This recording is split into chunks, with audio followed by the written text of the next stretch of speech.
I'm suing SUNO and Udio on behalf of all independent artists, songwriters, and music producers. SUNO and Udio committed copyright infringement, and now they owe you money.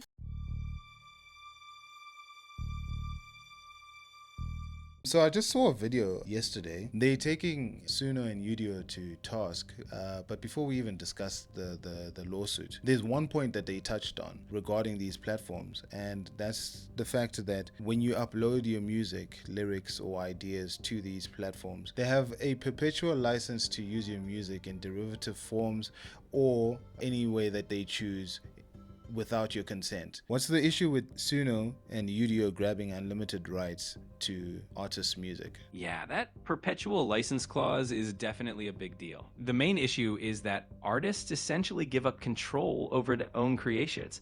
Even though they still own their music, SUNO and Udio can continue to use it in any way they want without having to ask for permission again. This means they can monetize it, train their AI on it, or even create derivative works from it without compensating the original artist. It's a pretty significant shift in power from creators to the platforms, and a lot of artists might not realize what they're agreeing to when they upload their work.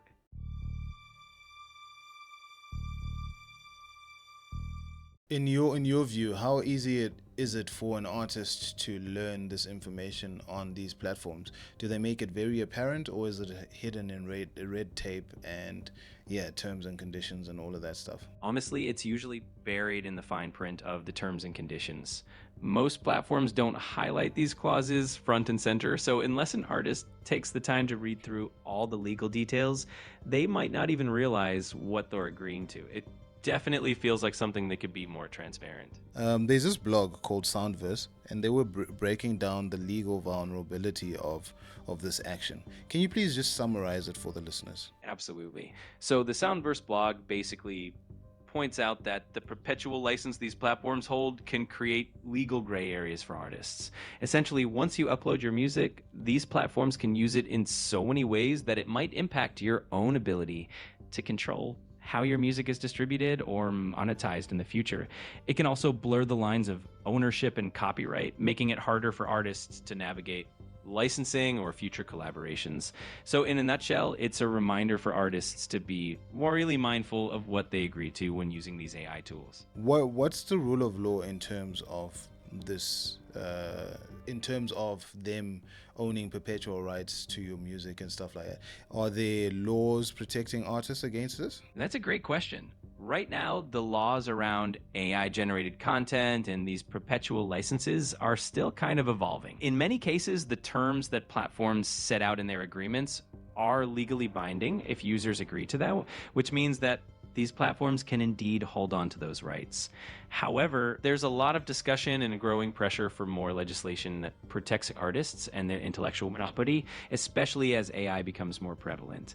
Some industry groups and lawmakers are pushing for clearer regulations and protections so that artists don't end up signing away their rights without fully understanding the implications. It's definitely an area that's still developing, and a lot of eyes are on it.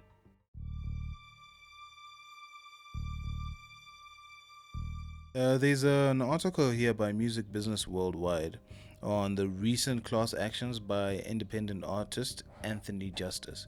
Can you please just break that down for us, and what are the lawsuits claiming? So in a nutshell, the class action lawsuit filed by Tony Justice is all about these AI platforms allegedly using artists' works without permission to train their AI models.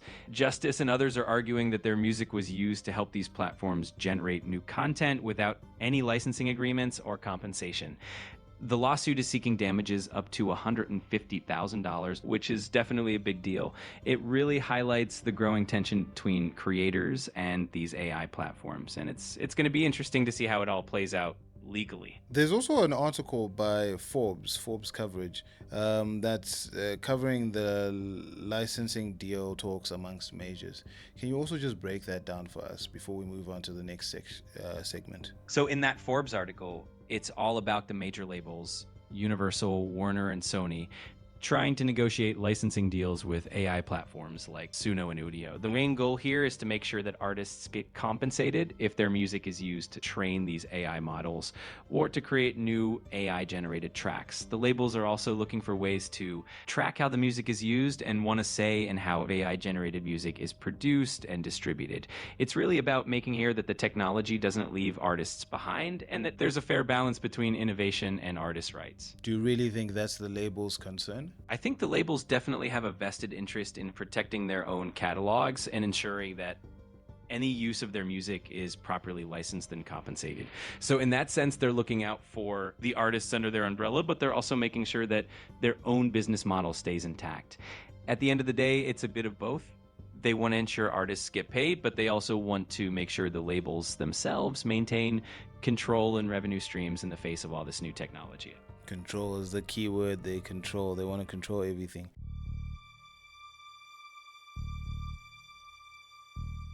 AP News and Guardian on Deezer's findings, they found that up to 70% of AI streams are fraudulent.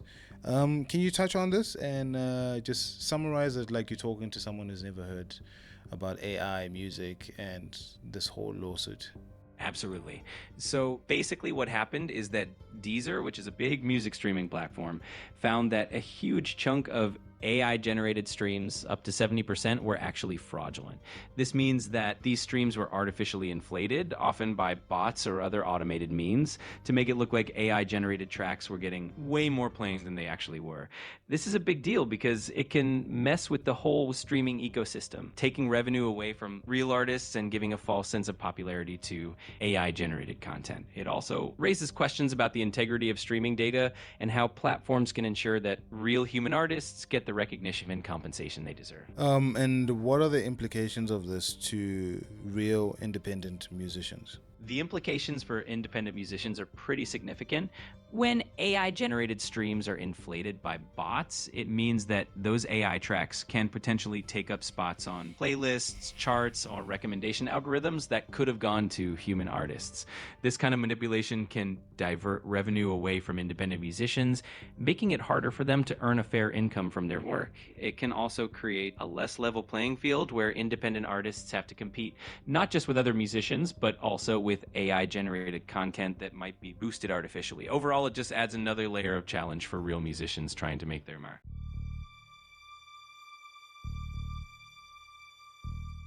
The emotional authenticity or lack of lived experience that AI lacks, do you think humans can pick up on that? Right now, do you think they can tell that this song was written by a human or it was written by AI, or are the lines blurred? I think we're in an interesting place where the lines are definitely starting to blur. Some people can still pick up on the subtle differences, like the emotional nuances or the unique storytelling that comes from lived experiences, but AI is getting really good at mimicking those elements. So while some listeners might still feel that emotional authenticity or sense that something is a bit off, others might not notice at all. It really depends on the listener and how attuned they are to those human touches in music. Okay, and what do you feel about the inequity in the training data that is used to create this AI music? That's definitely a huge topic. The inequity in training data often means that certain voices, genres, or cultural influences might be underrepresented or overlooked, while others are more heavily featured. This can lead to a sort of homogenization in AI-generated music, where the output reflects certain dominant styles or perspectives more than others. It also raises questions about whose music and creativity are being used to train these systems and whether those original creators are being acknowledged or compensated fairly. It's definitely something that needs more attention and balance as AI continues to evolve. And do you think there are any solutions currently or long-term for these inequities? I think there are definitely some potential solutions both now and in the future. One approach is to ensure that the training data for AI models is as diverse and representative as possible, including voices and music from a wide range of cultures and backgrounds. Another solution could be creating fair compensation models for artists whose work is used in training, ensuring that they receive royalties or some form of recognition. In the long term, it's also about fostering transparency in how AI is developed and making sure there's accountability in the process so that the technology benefits everyone more equitably.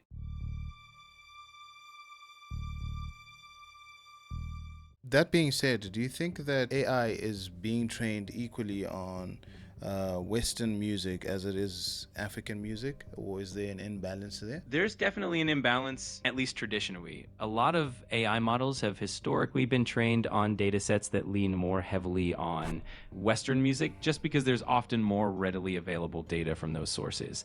That can create a kind of bias where Western music styles and patterns are more deeply embedded in the AI's output.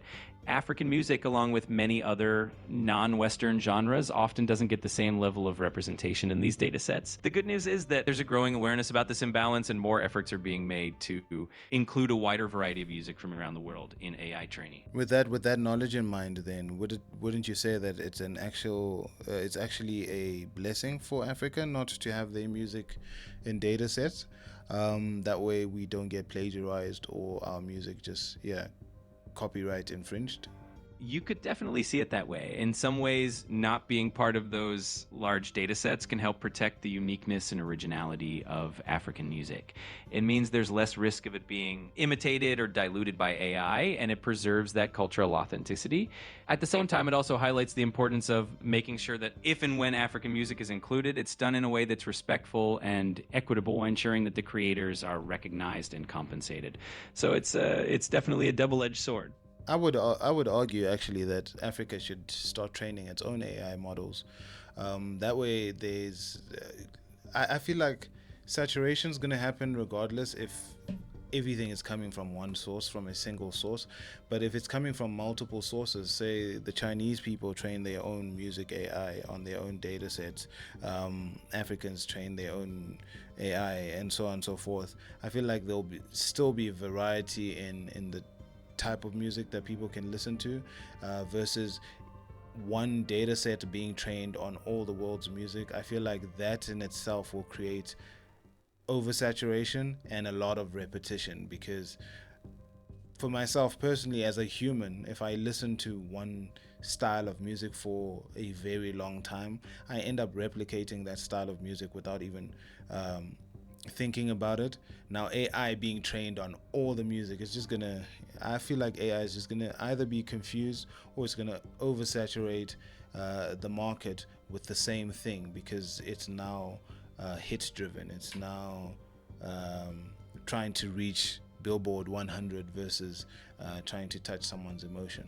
Does that make sense? Yeah, that absolutely makes sense. Having different regions and cultures training their own AI model on their own musical traditions would definitely help preserve that variety and keep the uniqueness of different musical styles alive. It would also allow AI to reflect the diversity of human creativity more accurately, instead of just converging into one homogenized sound. And you're right, when AI is trained on a single massive data set that pulls from everything, it can start to lean towards what's most popular or most common, potentially losing that emotional depth and cultural richness that comes from different musical traditions. So having multiple sources and approaches to AI training could really help keep music diverse and How can listeners, having heard this discussion between you and I, how can they stay protected? Like, how can they protect themselves from their music being plagiarized? Or if they don't want their music in data sets and stuff like that, how do they go about protecting themselves? Great question. For artists who want to protect their music, one of the first steps is to always read the terms of service carefully before uploading their work to any platform. If they don't want their music used in AI training, they should look for platforms that have more artist-friendly policies or explicitly opt out of allowing their content to be used for training. It's also a good idea to register their music with a performing rights organization or use copyright protection services, which can help if there's ever a dispute. And finally, staying informed and connected with other artists and communities can be super helpful, because it's always good to know what's happening in the industry and learn from each other's experiences. That being said, would you then say, or would you agree that direct consumer is a legitimate way to sort of stay off these platforms that are infringing on our musical rights and stuff like that? Or is it the same because like Udio and SUNO were able to train their data sets on any music found on the internet, which means any publicly available music on the internet? Does direct to consumer then protect you, or is it just the same? Direct-to-consumer definitely offers some advantages because it lets artists maintain more control over how their music is distributed and who has access to it. By selling or sharing music directly with fans, artists can create a closer relationship with their audience and potentially avoid some of the pitfalls of larger platforms. However, it's also true that anything that's publicly available online can still be accessed and potentially used by others, including AI platforms. So while direct-to-consumer can add a layer of protection and control, it's also important for artists to stay vigilant, understand their rights, and use tools that help monitor and protect their work online. Awesome. I appreciate you. Any closing remarks? Any call to actions that you have for the people listening to our podcast? Absolutely. I just want to say that it's such an exciting time for music and technology, and why there are definitely challenges, there's also so much potential for creativity and innovation. My call to action for everyone listening would be to stay informed, keep supporting independent artists, and always be mindful of the platforms you use and the terms you agree to. And of course, keep exploring new music and sharing your creativity with the world. Thanks so much for tuning in, and let's keep the conversation going. Awesome. And if you're joining us for the first time, do hit that subscribe if you're on YouTube, hit that follow if you're on Spotify and whatever other platform. Just join the community. If you're looking for a way to mix your vocals that is quick and easy, check out my bootcamp. The link will be in the description, or you can go to www.projectfeelz.com. If you're looking for free downloadable resources such as presets, sample packs, and just resources in general, go to www.projectfeelz.shop and you'll find everything there. Anything else that you want to know, just drop it in the comment section below and I'll get back to you as soon as possible. It's been nice. We've been chatting to Vibe Chat. He wants to be called Vibe Chat. That's who we've been talking to. And myself, Steve, from the Project Feelz team. Appreciate you. Peace.